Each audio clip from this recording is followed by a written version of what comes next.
తర్వాత మళ్ళీ ఒక అతను వల తీసుకొని వెళ్ళాడు, పడవ వేసుకొని వల వేసుకొని సముద్రంలోకి వెళ్ళాడు. బాధతో వెళ్ళాడు, దిగులతో వెళ్ళాడు, చింతతో వెళ్ళాడు, ఆకలితో వెళ్ళాడు, పోషణ కొరకు వెళ్ళాడు. వెళ్ళి వల వేస్తే కొద్ది సమయానికి కొన్ని గంటల తర్వాత వల నిండా చేపలు పడ్డాయి.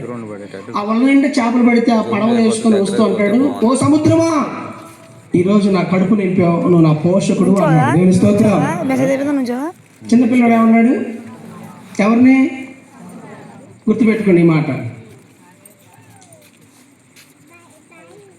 జాలరు ఏమన్నాడు చెప్పాలి, అనుకున్న వాళ్ళు చెప్పాలి.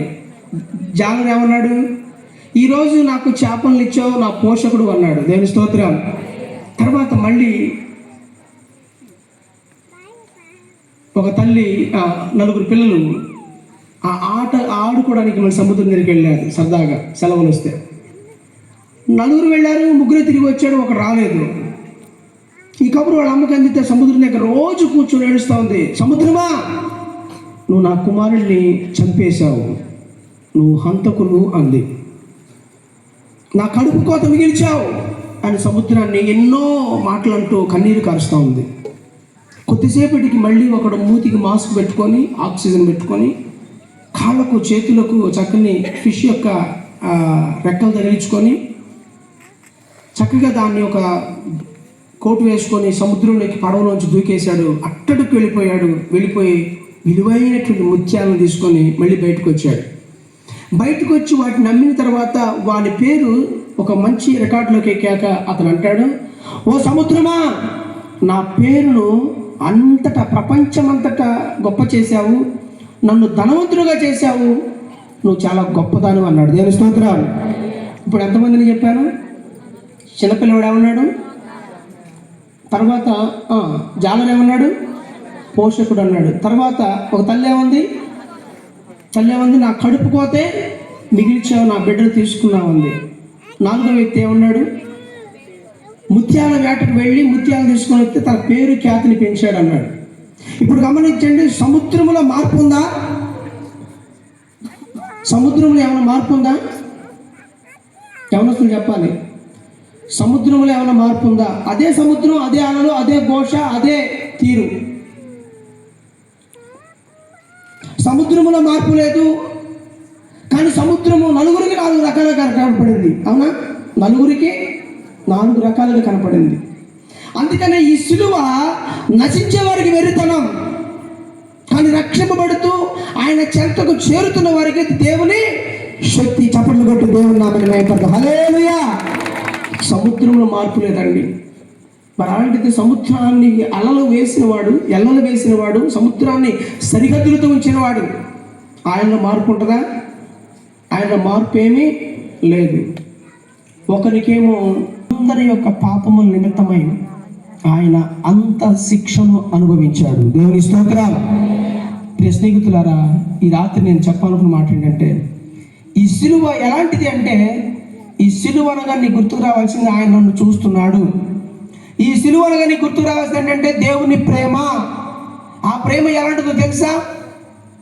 ఆ ప్రేమ ఎలాంటిదంటే, ఒక తండ్రి దగ్గర తన కుమారుడు తనకున్నటువంటి డబ్బు తీసుకెళ్ళిపోయి తన స్నేహితులతో విచ్చలవిడిగా గడుపుతూ చాలా జల్సా జీవితం, చాలా ఎంజాయ్ జీవితం, స్నేహితులతో, ఫోన్లతో, ల్యాప్టాప్లతో, విందులతో, వినోదాలతో, మంచి లాడ్జీ రూములో, ఉన్నతమైనటువంటి ఫుడ్తో తన ఇష్టానుసారంగా బ్రతుకుతూ ఉన్నాడు. నా ఫ్రెండ్స్ అనుకున్నాడు, ఈ ఫోన్లే అనుకున్నాడు, ఈ లాడ్జీలు, ఈ లైటింగ్, ఈ కలర్ఫుల్, ఈ నైట్ పబ్లు, డాన్సులు, ఈ విందులు, వినోదాలు అని ఎంత ఎంజాయ్ చేస్తున్న లైఫ్ అంటే ఇదే. మా డాడీకి ఏం తెలుసు, మా ఊళ్ళకి ఏం తెలుసు, మా పాస్టర్ గారికి ఏం తెలుసు, మా బంధువులకి ఏం తెలుసు, లైఫ్ అంటే ఇది. ఇదిగో ఇంత కలర్ఫుల్ లైఫ్ నేను అనుభవిస్తున్నాను, నాతో ఉన్న వారికి ఇస్తున్నాను అని చెప్పేసి చాలా సంబరపడిపోయాడు. క్రమక్రమంగా కూర్చొని తింటే కొండైనా, చెప్పాలి, కూర్చొని తింటే కొండైనా కరుగుద్ది కదా. వాడు తెచ్చుకున్న సొమ్మంతా అయిపోయిందంట. నేను స్తోత్రం. మీరు వినే ఉంటారు కనుక మళ్ళీ చెప్తున్నాను కదా. కనుక స్నేహితులారా, అటువంటి ఆ కుమారుడు తను పోగొట్టుకున్నదంతా కూడా మొత్తం పోగొట్టుకున్నాక ఫ్రెండ్స్ దగ్గరికి వెళ్ళి పిలుస్తున్నాడు. ఏమని తెలుసా? డాడీ, మై డియర్ ఫ్రెండ్ అని పిలవడానికి మనసు రాకపోయినా వెంటనే స్నేహితుల దగ్గరికి వెళ్ళి, ఎరా నాకు కొంచెం హెల్ప్ చేయండి, నన్ను లాడ్జీ నుంచి నెట్టేశారు, నన్ను ఈ రూమ్లోంచి బయటకు ఎంటేశారు, నేనేం అర్థం పట్టట్లేదు, నాకేం తెలియట్లేదు, నాకు తినడానికి కూడా తిండి లేదు, నాకు ఉండటానికి కూడా నివాసం లేదు, ఇదిగో వర్షం తడుస్తున్నా, ఎండకి ఎండుతున్నాను అని ఎంతో కుమిలిపోతూ బాధపడుతుంటే వాడు ఒక చోట అలా కూర్చొని బయట నెట్టివేయబడి అలా ఉంటే వాడికి ఒక పేపర్ వాడి మొగం వచ్చి పడిందంట. దేవుని స్తోత్రం. ఆ పేపర్లో ఒక న్యూస్ రాస్తుంది. ఏమంటే, కుమారుడా, ఫోటో కూడా వేశాడు, నువ్వెక్కడున్నా దయచేసి ఇంటికి రా, మీ అమ్మ మంచం పట్టింది, నీ మీద బెంగతో ఉంది, నీ అన్న అసలు ఏం చేస్తున్నాడో తెలియట్లేదు, నీ గురించి ఆలోచిస్తున్నాడు, వాళ్ళిద్దరి కంటే నేనెంతో కుమిలిపోతున్నాను, నువ్వు చేసిన తప్పు నువ్వు తెలుసుకున్నప్పటికీ ఆ తప్పును నేను శిక్షించను, దయచేసి ఆ తప్పును మేము ఎప్పుడు గుర్తుపెట్టుకోము, నువ్వు ఒక్కసారి ఇంటికి రా అని ఆ యొక్క పేపర్లో న్యూస్ చూశాడంట. చూసి గుండెల బాదుకుంటూ చెత్త కుండీ దగ్గర ఎలా ఉన్నాడంటే, ఆకలయ్యి అక్కడ ఉన్నటువంటి ఆ చెత్త కుండీలో ఒక బగ్గరో ఒక బ్రెడ్ దొరికితే దాన్ని తినడానికి వెళితే ఆ కుక్కలు కూడా తినలేకపోతే, నా చెత్త కుండీ దగ్గర నీ తిండి ఏంటనే కుక్కలు కూడా కలుస్తూ ఉంటే అప్పుడు ఈ పేపర్ చూసుకొని ఆ కుమారుడు ఏడవటం ప్రారంభం చేశాడంట. అయ్యో, నా తండ్రి నా కోసం ఎంతో ప్రకటనలు చేస్తున్నాడు అని చెప్పేసి ఆ కుమారుడు లేచి నిలబడి ఆలోచన చేస్తున్నాడంట. ఏమనంటే, నేను నా తండ్రికి వ్యతిరేకంగా మారాను, నా తండ్రిని వ్యతిరేకంగా మాట్లాడాను, నా ఆస్తి నాకు ఇవ్వమన్నాను, నా జీవితం నాది, నా లైఫ్ నాది, నువ్వు నన్ను ఇలాగ ఉండలేవు, ఇలాగే నన్ను కట్టుబాటులో ఉంచుతావు అని చెప్పేసి నేను ఎన్నో మాటలు మాట్లాడాను, కనుక ఇప్పుడు నా తండ్రి నన్ను చేర్చుకుంటాడా చేర్చుకోడా అని ఆలోచన చేస్తుండగా ఈ ప్రకటన చూశాడు. నీ తప్పు నువ్వు ఎప్పుడు కూడా గుర్తుపెట్టుకోను, నువ్వు ఒక్కసారి ఇంటికి రానా అని చెప్పేసి పేపర్లో ప్రకటనిస్తే గుండెల బాదుకొని ఆ చెత్తకుండి దగ్గరే ఆ చలిలో ఏడుస్తూ ఉండిపోయాడంట. వెంటనే ఒక ఆలోచన వచ్చింది. లేచాడు, లేచి వెళ్ళడానికి సిద్ధపడుతూ వాళ్ళ నాన్నగారికి ఒక లెటర్ రాస్తున్నాడు. ఏమనంటే, డాడీ, నేను నీ ఎదుట పాపం చేసేదని, ఇప్పుడు నేను ఇంటికి వస్తున్నాను, నువ్వు నన్ను చేర్చుకుంటావో లేదో నాకు తెలియదు, ఒకవేళ నువ్వు నన్ను చేర్చుకుని లెక్కైతే మన ఇంటి బయట ఒక పెద్ద జామ చెట్టు ఉంటుంది, ఆ జామకాయ చెట్టుకు ఇదిగో నేను వస్తున్నాను కనుక తెల్లని ఒక వస్త్రం ఒకటి కట్టుంచు, ఒక గుడ్డ పీలకు ఒకటి కట్టుంచు, అది కట్టితే కనుక నేను ట్రైన్ దిగుతా, లేదా ఈ ట్రైన్లో దూకి నేను చచ్చిపోతాను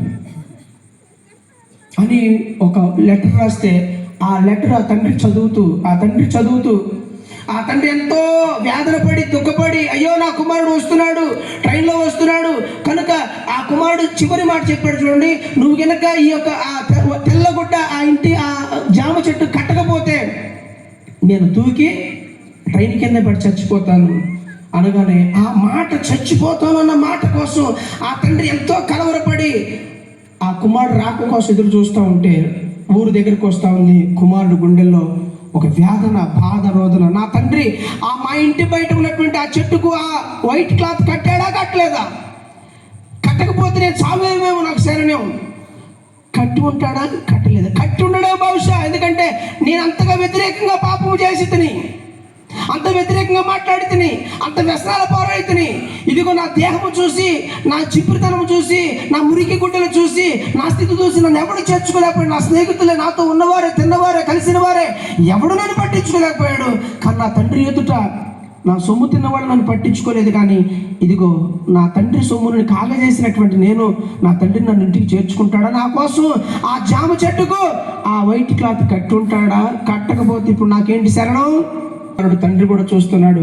తండ్రికి ఒక ఆలోచన వచ్చింది, నా కుమారుడు ఒకవేళ ఈ చిన్న వైట్ క్లాత్ అతను కనపడదో కనపడదో, స్తోత్రం చెప్పండి. ఒక గుడ్డ ముక్క కట్టమన్నాడు కదా తెల్లది, ఈ వైట్ ముక్క ట్రైన్ స్పీడ్కి, లేకపోతే అతనుకున్న కంగారికి, అతను ఉన్నటువంటి ఆ భయానికి ఒకవేళ ఈ వైట్ క్లాత్ కనపడదని ఏం చేసి ఉంటాడు? చెట్టంతా అన్ని తెల్లగొడ్లే కట్టేశాడు. చప్పట్లు కొట్టి దేవుని నామని మేము కట్ట. హల్లెలూయా. చెట్టంతకి ఏం కట్టేశాడు? అన్ని తెల్ల వస్త్రాలు కట్టాడంట.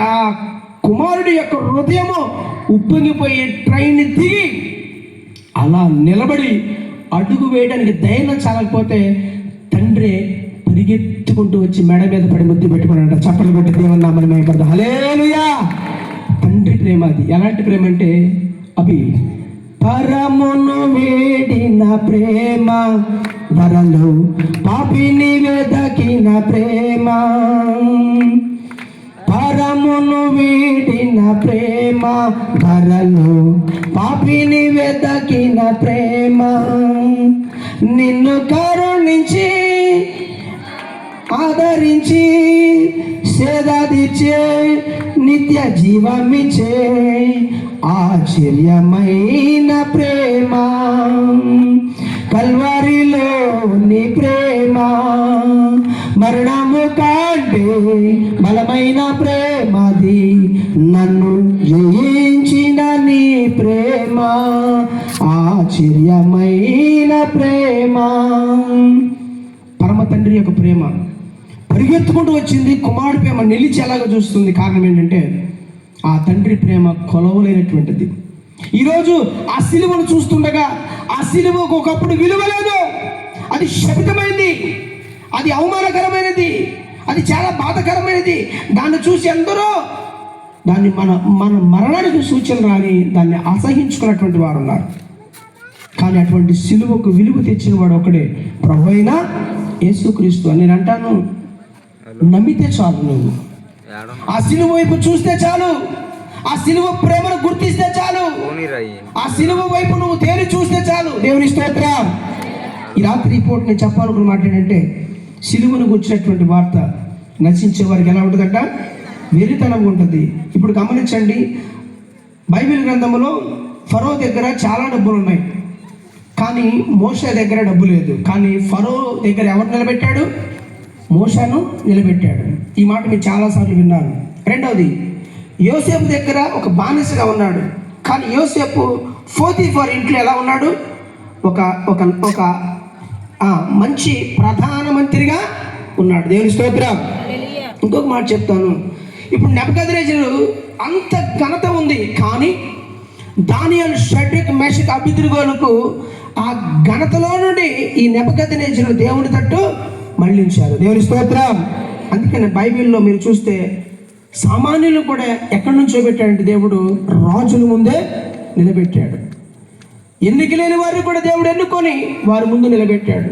ఈరోజు నీవు ఒకటే, నువ్వు తేరి ఆయన వైపు చూడగలిగితే చాలు.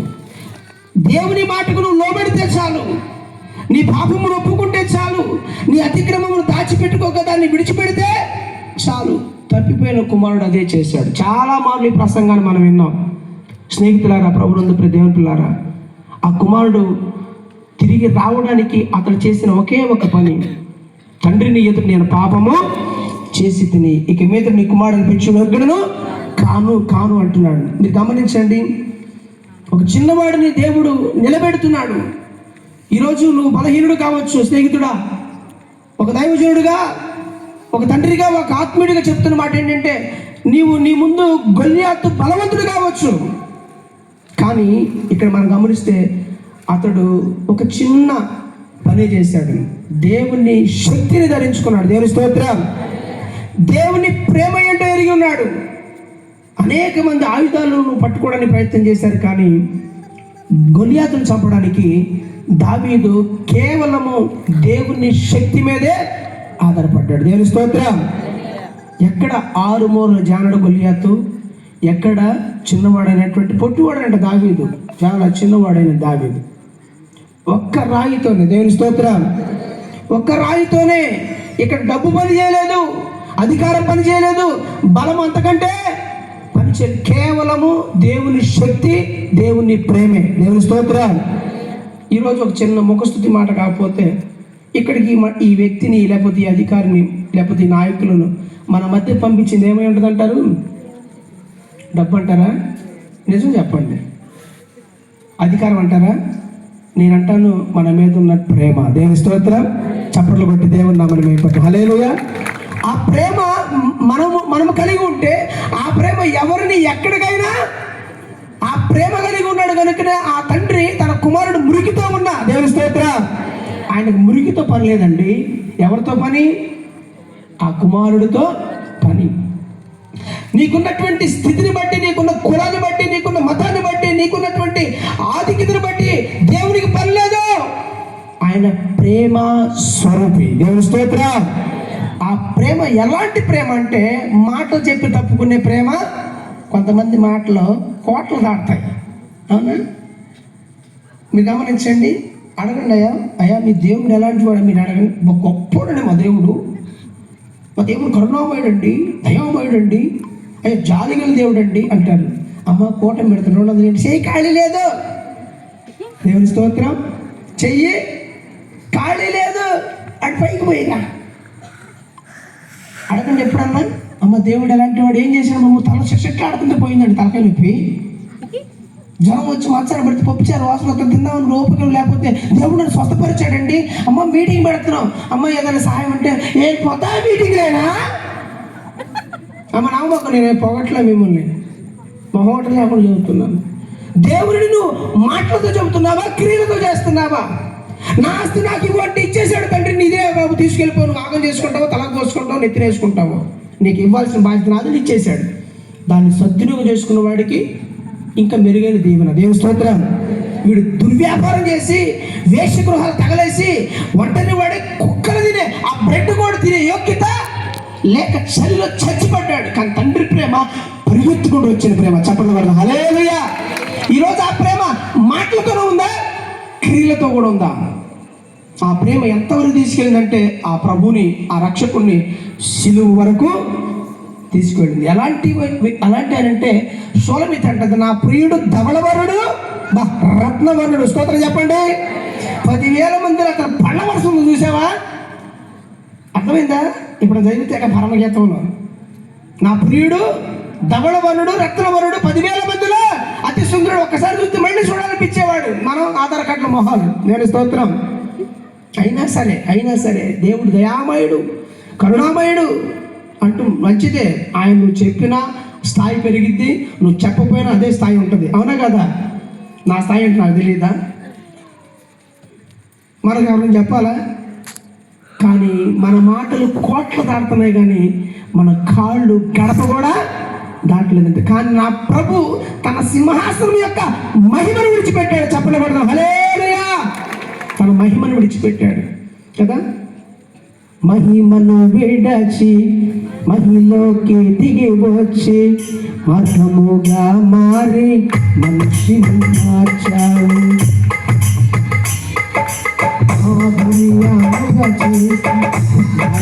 చూపి మరోపరించావు. మహిమలే నేను మహిమలే మహిమలే మార్చింది నీ కృప. మహిమలే నేను మహిమలే మహిమలే మార్చింది నీ కృప. యేసయ్యా నీ కృప నాకు చాలయ్యా. నీ కృప లేనిదే బ్రతుకలేనయ్యా. యేసయ్యా నీ కృప నాకు చాలయ్యా. నీ కృప లేనిదే బ్రతుకలేనయ్యా. నీ కృప లేని క్షణము, నీ దయ లేని క్షణము నేను ఊహించలేను యేసయ్యా. మహిమను విడిచి మహిమలోనికి మన ధర మీద దిగి వచ్చింది ఆ ప్రేమ. ఇప్పుడు ఆ ప్రేమను పొగిడినా పొగడకపోయినా ఆయనకి ఏమైనా నష్టం అంటారా? కానీ విషయం చెప్పనా, ఆయన నువ్వు మహిమగా నువ్వు ధరించగలిగితే, ఆ మహిమగల దేవుని మాట నువ్వు ఎవరి వయసులో నీ కుటుంబ జీవితంలో నీ ఆత్మ జీవితం వినగలిగితే, ఒక విషయం చెప్తాను, ఆదాము దేవుణ్ణి మహిమ ఉన్నంత కాలం తన పాపము అంటలేదు. మహిమతో దేవుని మాటకు లోబడినంత కాలం తనకు శ్రమ పడవలసిన పనేమి. ఎప్పుడైతే దేవుని మాటను విడిచిపెట్టాడో, తండ్రి మాటను ఎప్పుడైతే ధిక్కరించాడో, ఎప్పుడైతే ఫిలిస్తీయుడు వచ్చి ఇశ్రాయేలు ప్రజలను పదే ఎప్పుడైతే హేళన చేస్తున్నాడో, ఒక్క మాటతో లేచి వెళ్ళాడు దావీదు, గొలియాతును హతమార్చాడు. ఆ ఒక్క మాటను మరిచాడు. కుమారుడు ఇదిగో వ్యసనపరుడైపోయి ఆకలికి అలమటించాడు. ఒక్క మాటతో దేవుని దృష్టిలో ఉండకుండా తప్పించుకున్నాడు. ఏదేని మనం వెలివేయబడ్డాడు. వాడిని తోసివేయబడినప్పుడు నిన్న చెప్పాను వాక్యములో, అక్కడ ఖడ్గ జ్వాలలు పెట్టాడంట. మళ్ళీ తిరిగి వస్తాడేమో వచ్చి సారీ అంటాడేమో, క్షమించడానికి అవకాశం లేదు కాబట్టి ఎలా క్షమించబడాలంటే ఖచ్చితంగా అక్కడ తల తెగిపడ మూల్యం చెల్లించాల్సిందే. ఏంటి ఆ మూల్యం అంటే అక్కడ ఒకరి తల తెగిపడాల్సిందే, అక్కడ రక్తం చిందించబడాల్సిందే. ఆ రక్తం చిందించబడకుండా ఆ ఏదేనుకు ఆశీర్వాదం లేదు. కనుక ఆ ఏదేను వనములో, ఈ పరలోకమైనటువంటి భూలోకములో, ఈ కుటుంబ వ్యవస్థలో, ఈ ఆత్మీయ జీవితంలో రక్తం చిందించాలి. అందుకని తెలియక చాలామంది ఏమనుకుంది సార్, చాలామంది అంటారు కోడినో లేకపోతే పక్షినో లేకపోతే పావురాన్నో అక్కడ బలి ఇచ్చి వారు మా పాపములు క్షమించబడ్డాయి అనుకుంటారు. వాస్తవం చెప్పనా, కోడి రక్తం కానీ పక్షుల రక్తం కానీ ఇవి ఎప్పటికీ కూడా మన పాపములు క్షమించవు. క్షమించగలిగేది ఏదైనా ఉందంటే నిష్కళంకమైనది, నిర్దోషమైనది, అది మచ్చలేనిది, టాగులేనిది. నాలో పాపం ఉందని మీరు ఎవరైనా స్థాపించగలరని, రూపించగలరా అని చెప్పి సవాల్ చేసిన ఒకే ఒక వ్యక్తి ఎవరంటే ప్రభువైన ఆ యేసుక్రీస్తు వారు. ఏమన్నారంటే ఇదిగో, ఆయన గురించి యోహాను చెప్తున్నాడు, ఇదిగో లోక పాపమును మోసుకొని పోవు దేవుని గొర్రెపిల్ల. దేవుని స్తోత్రం. ఆ గొర్రెపిల్ల ఎలా వచ్చిందంటే వదకు తేయబడిన విధంగా వచ్చిందంట. దేవుని స్తోత్రం. ఆదాము చేసినటువంటి ఆ సృష్టిలో పాపాన్ని తీయడానికి కడపడి ఆదాముగా ప్రభువైన యేసుక్రీస్తు వారు 2025 సంవత్సరాల క్రితం నీ కోసం, నా కోసం, మనందరి కోసం ఈ లోకానికి దిగి వచ్చాడు. దేవుని స్తోత్రం. నువ్వు నమ్మినా నమ్మకపోయినా ఇది వాస్తవం. నమ్మితే రక్షణ, నమ్మకపోతే కొంచెం శిక్ష ఉంది కనుక జాగ్రత్త. నమ్మితే ఆ శిక్ష తప్పించబడదు గాక, నమ్మితే తండ్రి ప్రేమను కనుగొందువు గాక, నమ్మితే ఆ సిలువ త్యాగమును గుర్తించుదువు గాక, ఆ సిలువ శక్తిని అనుభవించుదువు గాక. ఎప్పుడైతే కడపటి ఆదామైనటువంటి ప్రభువైన యేసుక్రీస్తు వారు మనందరి కొరకే మరణించాడు, ఆ మరణము మన మీద ఏలుబడి చేసేది తెగిపోయిందంట. అందుకని బైబిల్ సెలవిస్తున్న మాట ఏంటంటే ఇది కొంతమందికి వెర్రితనాన్ని కనపడవచ్చు, కానీ ఇది రక్షింపబడుతున్న బిడ్డలకు దేవుని శక్తి. ఆ శక్తి పొందడానికి ఈ కూటము. నేను స్తోత్రం. ఆ శక్తి పొందాలి, ఆ శక్తిని బట్టి నువ్వు నిలబడాలి, ఆ శక్తిలో ప్రేమను వెల్లడిపరచాలి. ఆ ప్రేమ లేనివాడు అయితే నువ్వు వ్యర్థుడు అని వాక్యం సెలవిస్తూ ఉంది. ఈరోజు ప్రేమ మాటలతో చెప్పేది కాదు, క్రియాఫలమై ఉండును గాక. సముద్రం దగ్గరకు వస్తే సముద్రం ఎలా కనపడిందంట, ఒకడికి దొంగలా కనపడింది, ఒకడికేమో వ్యాధులుగా కనపడింది, ఒకడికేమో ఖ్యాతిగా కనపడింది, ఒకడికేమో పోషణగా కనపడింది. ఈరోజు నేను అంటాను, దేవుని దగ్గరకు వస్తున్న నీకు ఎలా కనపడుతుంది? సిలువు దగ్గరకు అనేక మంది వచ్చారు. ఒకడు కుడి ప్రక్కన ఉన్నాడు, మరొకడు ఎడమ ప్రక్కన ఉన్నాడు. ఒకడికేమో తన పాపమును ఒప్పుకోలేనటువంటి వ్యక్తిగా ఉన్నాడు, ఒకడేమో తన పాపాన్ని గుర్తించి పాపాన్ని తీసివేసేటువంటి పరిశుద్ధుల వైపు చూసి అంటున్నాడు, నీ రాజ్యం వచ్చిన వాళ్ళు ఒకసారి జ్ఞాపకము చేసుకున్నాము. దేవుని స్తోత్రం. ఇద్దరు మధ్యలో ప్రభు ఉన్నాడు. ఒకడేమో రక్షణ కోసం చూస్తున్నాడు, ఒకడేమో ఆ శిక్ష నుంచి విడిపించబడదామని చూస్తున్నాడు. ఈ రాత్రి నువ్వు స్వస్థత కోసమా, ఆస్తి కోసం, అంతస్తు కోసం, ఐశ్వర్యం కోసం, ఘనత కోసం, పేరు కోసం, ప్రాముఖ్యత కోసం నాకు తెలియదు, కానీ కేవలము నా ఆత్మీయ స్థితి రక్షణ కోసం అయితే ఆ సిలువ ప్రేమ ఏంటో గుర్తుండగాక. ఆ సిలువ ప్రేమ నీ కోసం పరిగెడతా ఉంది. ఆ పరిగెడుతున్నప్పుడు నువ్వు ఆయన ఎదుర్కోవాలంటే ఒకటే మాట ఈ రాత్రి చెప్పగలుగుతున్నాను, తండ్రి నీ ఎదురు నేను పాపము చేసి తిని, ఇదిగో నా యొక్క నీతి క్రియలన్నీ కూడా, నా భక్తి కార్యక్రమాలన్నీ కూడా, నా పాటలు, నా ప్రార్థన, నా వాక్యము, నా కాదు కూడా మురికి గుడ్డ వలె ఉన్నది. ఈ మురికి గుడ్డను శుద్ధి చేయాలంటే ఏం చేయాలంటే నీ రక్తములో కడగబడాలి.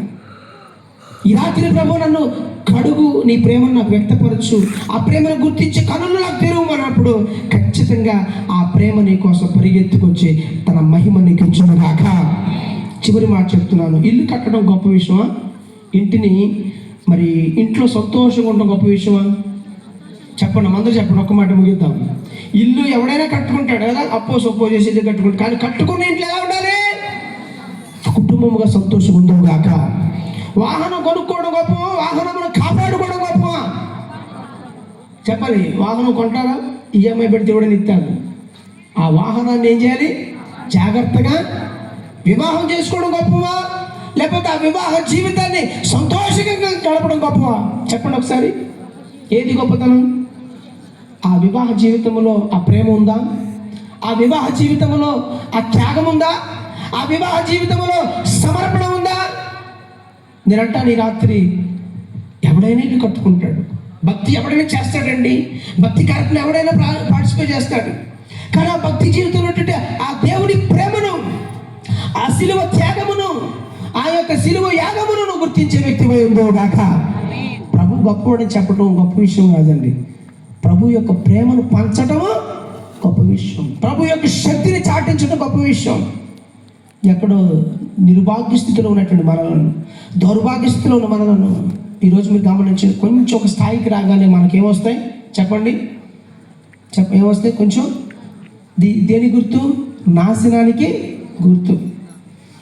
మనిషి జీవితంలో రాకూడదు ఏదైనా ఉన్నదంటే గర్వము, అతిశయం. ఒకవేళ అతిశయం ఉండొచ్చు. ఒకవేళ ఉండాల్సి వస్తే ప్రభు నీకు ఇచ్చిన కుటుంబాన్ని బట్టి అతిశయపడు, ప్రభు నీకు ఇచ్చిన బిడ్డలను బట్టి అతిశయపడు, నీకు ఇచ్చినటువంటి వస్తువులను బట్టి, లేకపోతే వస్త్రాలను బట్టి, విందును బట్టి, వినోదాలను బట్టి కాదు, కానీ నీకు ఇచ్చిన ప్రభువుని బట్టి నువ్వేం చేయాలంటే అతిశయపడదు గాక. చివరి మాట చెప్తున్నాను. ఆదాము సృష్టిలో ఒక సమస్యను సృష్టించాడు, కానీ కడపటి ఆదాము ఆ సృష్టిని బాగు చేయడానికి ఆ యొక్క సృష్టించిన ఆ సమస్యను పరిష్కరించాడు. అదే పాపం వల్ల జీతము మరణం. ఆ మరణమును తప్పించేవాడు ప్రభు అయిన యేసుక్రీస్తు వారు. ఆ యేసుక్రీస్తును ఆ ప్రేమను గుర్తిస్తే, తప్పిపోయిన కుమారులాగా తిరిగి నువ్వు రాగలిగితే, తిరిగి వచ్చిన కుమారుని తండ్రి చేర్చుకున్నట్లే ఆయన నిన్ను తప్పకుండా చేర్చుకోవడం గాక. చేర్చుకోవడమే కాదు, ఇదిగో ఆయన చేర్చుకోవడమే కాదు, కానీ ఆయనతో పాటు నీవు ఆయనతో పాటు కలిసి ఏం చేస్తావు? చక్కని భోజనమును చేస్తావు. ఈరోజు అదే మనమందరం కూడా తిరిగి ఆయన ఎక్కడికి వచ్చాం? సిలువ ముంగుట్టుకు వచ్చాం. ఈ సిలువ ఎద్దుకు వచ్చిన మనతో ప్రభు ఈ వాక్యం ద్వారా మాట్లాడుతున్నాడు. ప్రభువా, నా నీతి మురికిగుడ్డ వలె ఉన్నది కనుక నన్ను నీ రక్తముతో కడుగు, నీ వాక్యంతో కడుగు, నన్ను శుద్ధి చేయి. మాట వినుట శ్రేష్ట. విన్న మనతో ఇప్పుడు ఏం చేస్తాడు? సంఘ సహవాసములో ఒక గొప్ప విందులోకి ఆయన ఆహ్వానిస్తున్నాడు. దేవుని స్తోత్రం. కొన్ని వేల రూపాయలు వేయించేసి ప్రార్థన కోటి ఏంటంటే మనమందరము ఐక్యతతో ఉండాలని, మనమందరం దేవుని ప్రేమ కలిగి ఉండాలని, మనమందరము కూడా దేవుని యొక్క సన్నిధిని అనుభవించాలని, ఆ ఖడ్గ జ్వాల నుంచి తప్పించబడాలని, ఆ రెండవ మరణం తప్పించబడాలని. ఇంకా రక్షణ లేక, మారు మనసు లేక, బాప్తిజం లేక ఇంకా లోకంలో ఉంటే స్నేహితులారా, అనుకూల సమయం దాటిపోతుందేమో, రక్షణ దినమో తప్పించబడుతుందేమో, దాన్ని తిరిగి గైకొందుగాక. ఎందుకంటే నువ్వు సంతోషించాలి, ఇల్లు కట్టుకుంటున్నావు, ఇంట్లో ఉండాలి, వివాహం చేసుకుంటున్నావు, సంతోషం గడపాలి, ఇదిగో బళ్ళు కొనుక్కున్నా, నీ ప్రయాణ జీవితం క్షేమకరంగా ఉండాలి, నువ్వు చదువుతున్న చదువు దగ్గర ఉద్యోగానికి రావాలి, నువ్వు భక్తి చేస్తున్నావు, ఆ భక్తిలో నువ్వు ఆశీర్వదకరంగా ఉండాలి. నీ భక్తి నీకు ధైర్యమును పుట్టించుగాక.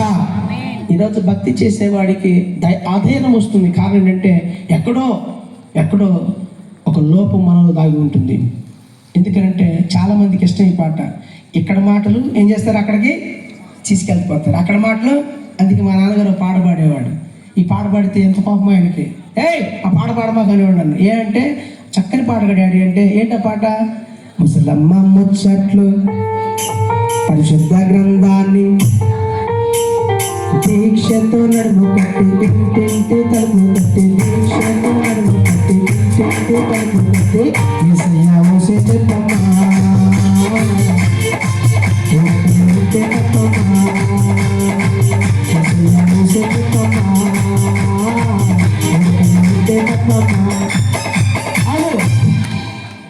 పరిశుద్ధ గ్రంథాన్ని ఏం చేయాలి? పరిశుద్ధ గ్రంథం అంటే వాక్యం అంటే దేవుడు అంటే ప్రేమ. ఆ ప్రేమలో దీక్షతో నడుము కట్టమంటే ఇప్పుడు ఏం చేస్తాం మనం? ఆ ఇంటి సంగతులన్నీ చెప్పాలి. ఆ ఇంటి సంగతులన్నీ ఈ ఇంటికి మోసేవమ్మ, పొరుగింటి విషయాలన్నీ చాటింపు వేసేవమ్మ. ఇక్కడ మాటలు అక్కడ తిప్పు, మంచి చెడుగా తిప్పే, ఇక్కడ మాటలు అక్కడ తిప్పు, మంచి చెడుగా తిప్పే.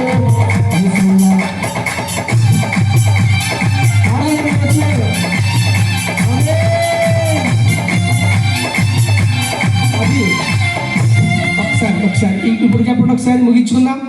ఇక్కడ మాటలు అక్కడ చెప్పి, మంచిని చెడుగా తిప్పి, రెచ్చగొట్టి పనులే మానమ్మా, మాకే చిన్నమ్మా, రెచ్చగొట్టి పనులే మానమ్మా, మాకే గీసి ఎత్తానంటే మొత్తం పగబడిపోతాండి. దేవుని స్తోత్రం. ఇది దేవుని ప్రేమ. హల్లెలూయా. మనం గీటు మొదలు పెడితే నాకన్నా గీసోడాడని చెప్తాం కదా. ప్రభు అన్నాడు, ఇంత చేసుకుంటూ వచ్చి ఇంత చేసుకుంటూ వచ్చి ప్రభుని అడుగుతుంటాం, ఇదిగో దేవా నా జీవితం. అప్పుడు ప్రభు అంటే తెలుసా, అదిగో నా దగ్గర కొరడా. దేవుని స్తోత్రం. ఇవన్నీ చేసుకుంటూ ఇక్కడ అక్కడ ఆ ఇంటి ఈ ఇంటి మొత్తం చెత్తంతా పోగేసుకొని ఇట్ట పెట్టి గీసి వదిలి పెడతావు. దేవుని స్తోత్రం. అప్పుడు ప్రభు మళ్ళీ ఆదివారం వచ్చి చక్కగా దేవుని సన్నిధిలోకి వచ్చి ఇలాంటి భక్తి కార్యక్రమంకి వచ్చి, ఇదిగో దేవా నా జీవితం, అదిగో కొరడా నీకోసమే అంటాడు ప్రభు. దేవుని స్తోత్రం. ఇప్పుడు కొరడా కావాలా, జీవితం కావాలా? జీవితం కావాలంటే ఏం చేయాలి? దేవుని ప్రేమను నువ్వు తెలుసుకుందువు గాక. ఆ ప్రేమ ఏం చేసిందంటే సమస్తాన్ని దారిపోసింది. ఆ ప్రేమ ఏమీ దాచుకోలేదు, చివరి రక్త బొట్టు వరకు కూడా కార్చేసింది. దేవుని స్తోత్రం. చివరి రక్త బొట్టు వరకు ఏమీ దాచుకోలేదు అది. ఆ ప్రేమను నువ్వు గుర్తించుదువు గాక. ఈరోజు నీ కుటుంబంలో ఏ స్థితిలో ఉంది? నీ భర్తను ఏ స్థితిలో ఉన్నావు? నీ భార్యగా ఏ స్థితిలో ఉన్నావు? నీ పిల్లలకు ఏ స్థితిలో ఉన్నావు?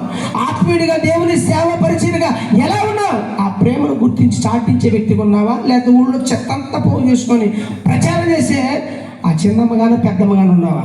Please listen to me. జాగ్రత్తగా వినండి. ముగిస్తూ మాట్లాడుతున్నాను. సిలువును గుర్చే వార్త కొంతమంది వెరితనం ఉంటుంది, కానీ ఆ సిలువు ప్రేమ గుర్తించబడి దేవుని శక్తి ఉండదు కాక.